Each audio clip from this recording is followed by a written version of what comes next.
মোরেলগঞ্জে একটি সিগারেট তৈরির কারখানার পাশে গোয়ালঘর থেকে বিপুল পরিমাণ নকল ডার্বি সিগারেট ও বিভিন্ন ধরনের চোরাই মালামাল উদ্ধার করেছে পুলিশ।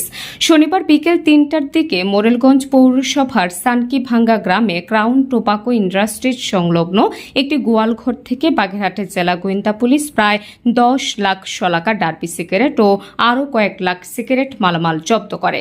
একই সাথে মোরেলগঞ্জ থানা পুলিশ চুরি হওয়া সিগারেট তৈরির কাজে ব্যবহৃত বিভিন্ন ধরনের মালামাল ও যন্ত্রাংশ উদ্ধার করে থানায় নিয়ে যায়।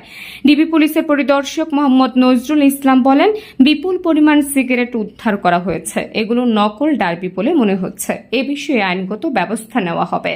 এ বিষয়ে মোরেলগঞ্জ থানার ওসি মোহাম্মদ মাহমুদুর রহমান বলেন, গ্রিন বাংলা টোবাকোর মালিক সোমনাথদের কারখানা থেকে কয়েক মাস পূর্বে সিগারেট তৈরির মেশিন সহ বহু মালামাল চুরি হয়ে যায়।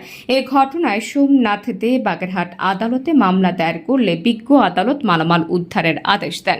ওই আদেশ পেয়ে থানা পুলিশ শনিবার ক্রাউন টোবাকো ইন্ডাস্ট্রিজ এলাকায় অভিযান চালায়। এ সময় ক্রাউন টোবাকোর মালিক বদরুল আলম ভদ্দর ও এর কোনো কর্মচারীকে পাওয়া যায়নি।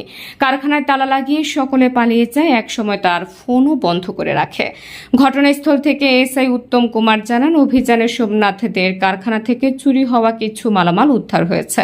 অভিযান এখনো শেষ হয়নি। পুলিশ ক্রাউন টোবাকো ইন্ডাস্ট্রিজ এলাকায় অবস্থান করছে। আরও কিছু চোরাই মালামাল উদ্ধার হতে পারে। জেলা ডিবি পুলিশের পরিদর্শক মোহাম্মদ নজরুল ইসলাম, সহকারী কাস্টমস এক্সাইজ অ্যান্ড ভ্যাট কর্মকর্তা মোহাম্মদ মেজবাউদ্দিন, মোরেলগঞ্জ থানার এসআই উত্তম কুমার, মোরেলগঞ্জ শরণখোলায় বিএনপি মনোনীত প্রার্থী গ্রিন বাংলা টোবাকোর মালিক সোমনাথ দে ও ব্রিটিশ আমেরিকা টোবাকোর মোরেলগঞ্জ শরণখোলায় বিক্রয় এজেন্ট মাসুদ করিম টিটু এ সময় উপস্থিত ছিলেন।